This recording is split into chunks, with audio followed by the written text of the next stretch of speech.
Hey folks, welcome back to another video. You join me and the fidgety boy somewhere in the Llanberis Pass. We've just been to the vets to get his boosters for his rabies injection. Just to, well, hopefully we're going abroad to Spain still for the winter as I normally do, COVID allowing, and that's one of the things I've got to have done because this has run out for his little pet passport. So he was a bit grumpy in the vets, but he's cheered up now, he's out and about. What hasn't cheered up is the weather, although actually it has a little bit. It was proper grim this morning and now it's only mildly grim. I came up to this particular spot to do a video, and then something in my head told me I'd done it already, so I checked on the channel and looked at what I had done already, and yeah, it turns out to have done it. So a slight change of plan, but still a useful one. I've done so many videos that I'm losing track a little bit. And some of them I will redo because some of the earlier ones, the quality is just so bad. But it's all I could do at the time, it's all learning. He's just dropped his stick, so that's probably a good time. Go and get it. He can go away. Right, off you go. So today's video, different to what I was intending to do. The question is, as you've seen already in the title, can we as climbers and mountaineers use single point anchors, right? The video I'd done before was about mountain leader type stuff, so if that's your thing, go and have a look on that, because I think it was quite a good video actually on selecting anchors and that in an ML sense. But in a climbing sense, when we're wearing a harness and everything, you know, there's some slightly different things that we're going to do. Testing the anchor is still the same. It's got to be unquestionably good. Just starting to drizzle a bit, as you can probably see, which is a shame, but we'll make do, hopefully. Adds to the atmosphere or something. Nuts. Don't know why there's some screw gates on there, but there's some screw gates on there as well. Nuts. There's just a selection there. I've been out running a scrambling course this weekend, so that's kind of what I took scrambling nuts wise. Now, we always go on about placing at least 2 nuts when we're building a belay or cams or whatever it's going to be. But would you want to be hanging off just one nut, potentially you and your mate if they fall off with a nut wedged in a crack? Ideally, not really is the answer. So as a general rule, there's exceptions to every rule, of course there is, but we just don't normally go off one nut or one cam and things like that, all right? So we're going to put those to one side because that's not something I'd advocate. What I would advocate are real quality single point anchors, but there's got to be no question about them, no doubt in your mind at all that they are unquestionably good, all right? My scoring system for bits of gear goes from 1 to 5, cams, nuts, hexes, all that kind of thing. Some people though score things 1 to 6, and for something to score 6, right, it has to be a natural anchor, like a massive boulder or a massive tree, that kind of thing. Nuts and cams, they can't score a 6. So it's an interesting way of looking at it. It's certainly an option. This kind of thing, perhaps I would go off a single point. Now, before I even test it or look at it in any detail, I'm thinking, right, it's got to be unquestionably good, but what else has it got to be to use a single point? ABC, anchor, belayer, climber, all in a nice straight line. That's really important for a single point because you're not getting the angle that you get from a multi-point belay. So it's got to be in the right spot for it to work. So sometimes, even if I decide this anchor here is unquestionably good, if it's not in the right line, I might need something else off to the side to give me that stability and give me an angle. So just because it might be mega good doesn't mean it's actually appropriate to use. We'll assume for this video that this is in the right line and everything, but ABC, anchor, belay and a climber all in a straight line. Remember, that's not just left and right, that's like in the vertical plane as well, so it's got to be ABC that way as well. The first thing I'm going to do to select this anchor is I'm going to look at it. I found the right spot, it's in the right spot and all that. I'm going to look at it. Is it part of the mountain? Is it part of the crag? That kind of thing. This one, it's a massive boulder. It's not like part of the bedrock though, so I'm going to look at it and go, right, is it big enough? So in an ideal world, if it's not part of the actual crag, I'm thinking, is it human sized or bigger? Yeah, this is, you know, a cubic meter of this kind of rock is probably about 2.5 tons. That doesn't mean it can't move though, does it? If it's pivoting on just a little bit, it might not take much force at all to trundle it off the cliff. So make sure it is flipping solid, okay? So you're going to look at it first and make that decision. Beyond that, we want to test it a little bit more. We want to hit it. Like, I know this is massive, but I'm still doing it. I'm putting a hand on it and I'm hitting it harder than that for real, like properly hitting it. And I'm feeling with this hand for any vibration at all. All right.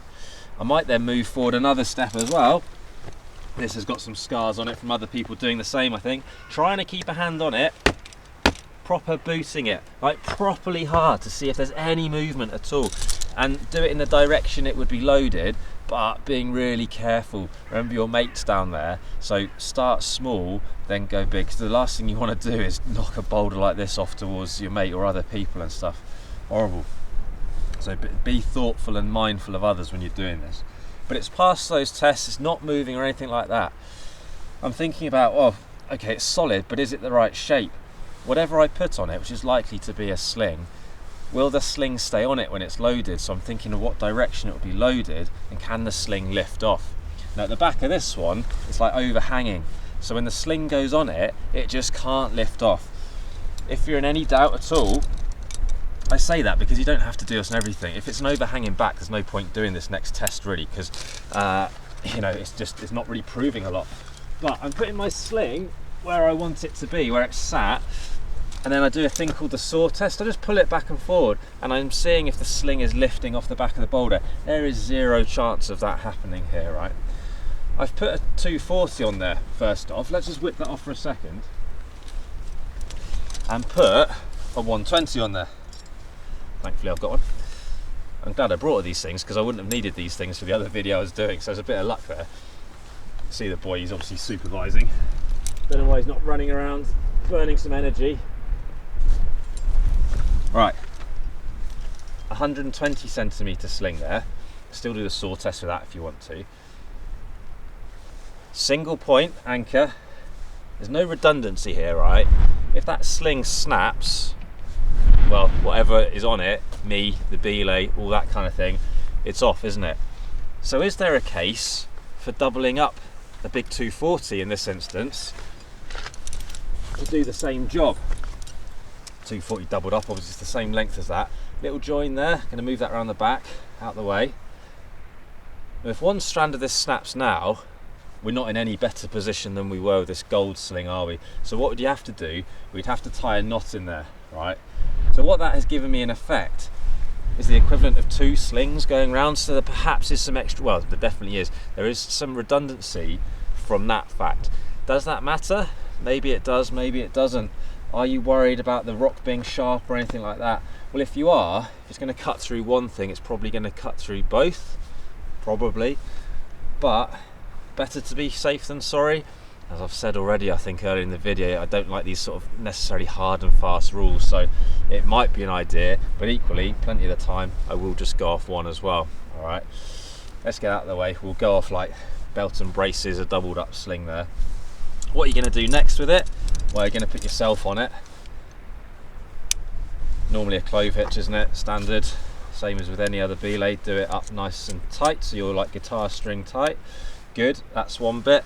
And then second bit, well, it's a real solid anchor this, so I think I'm going to go into guide mode, do like a bit of guide mode action where I can.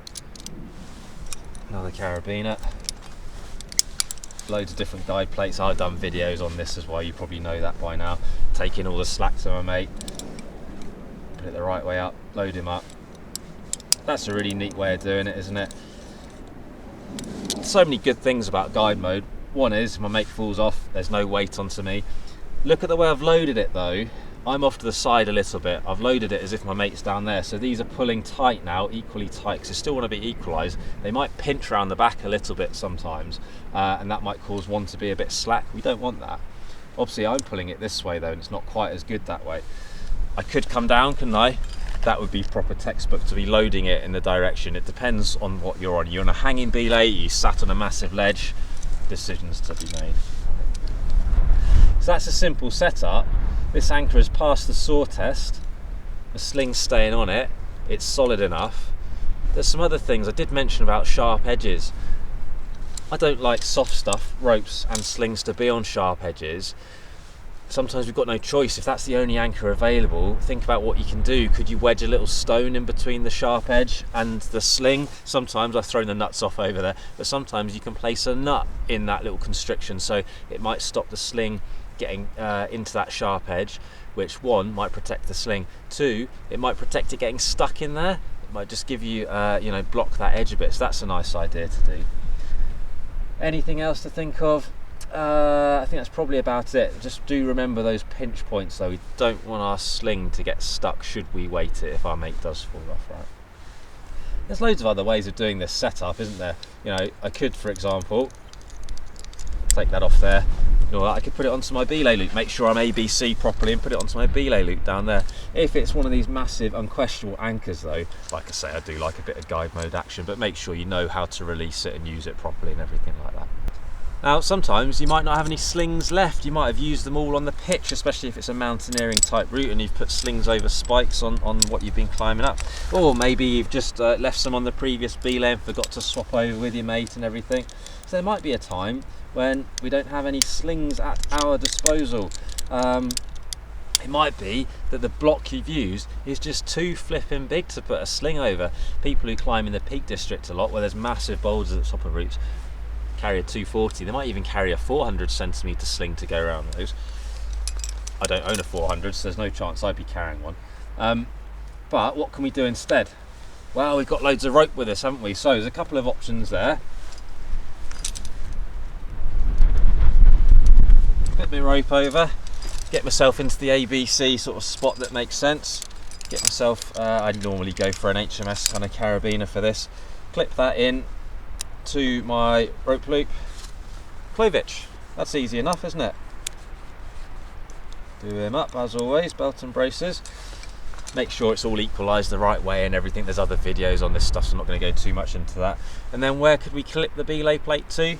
Could go into there. I haven't got an option for guide mode really here because I want the anchor up behind me, so this is a nice neat way of doing it. Quick to set up, belay off there as normal, traditional sort of British way. That's one option, isn't it? If you really wanted to go into guide mode, hey, there's always a way to do these things, isn't there? What we could do is give ourselves some slack. I'm going to measure out where I want it to sit. Tie myself a figure of 8. Other knots might do the job as well, but we use figure of 8 a lot, nice and neat and all that. Chuck it over the spike.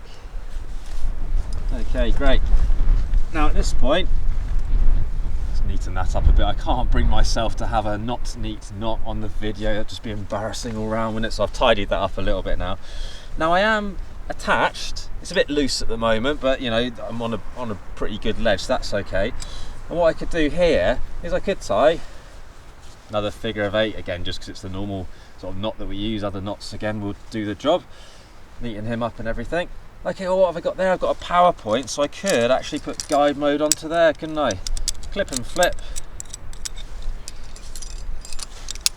Pull all the slack up from my mate as always, put it on belay there. Flip him in, do him up straight away. There's no point not doing it up straight away.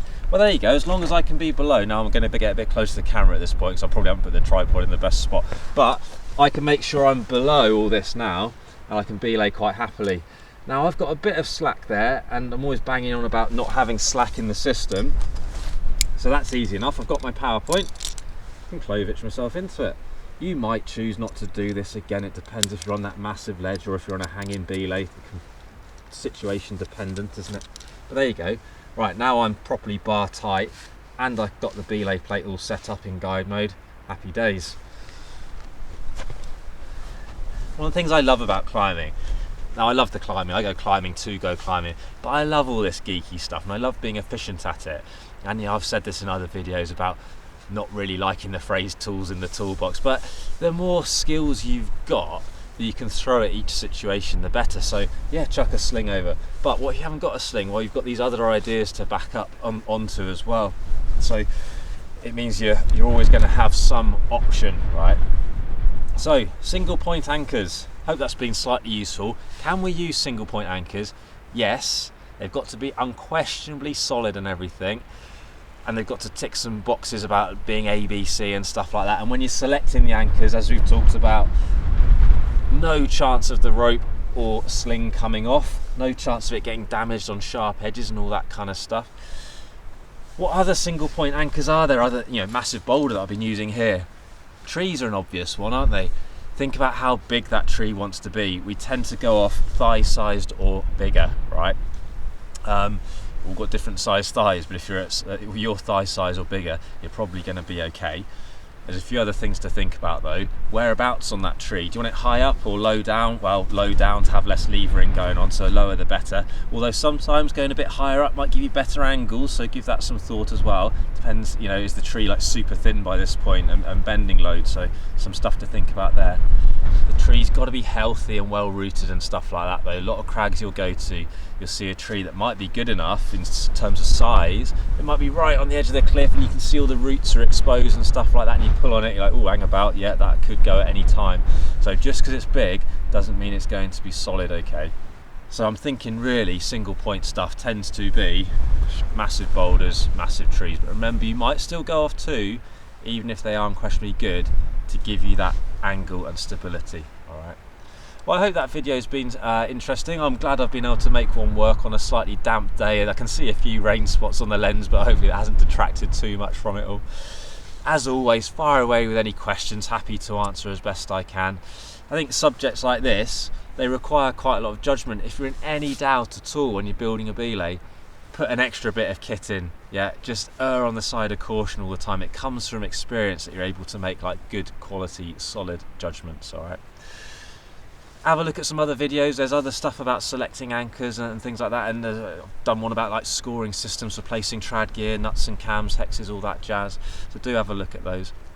Find us on Instagram, find us on Facebook, that's all massively appreciated. Click the like button, smash the subscribe button. I say it every time, but I'm massively appreciative of that too. Thanks again for watching. More videos coming up very soon.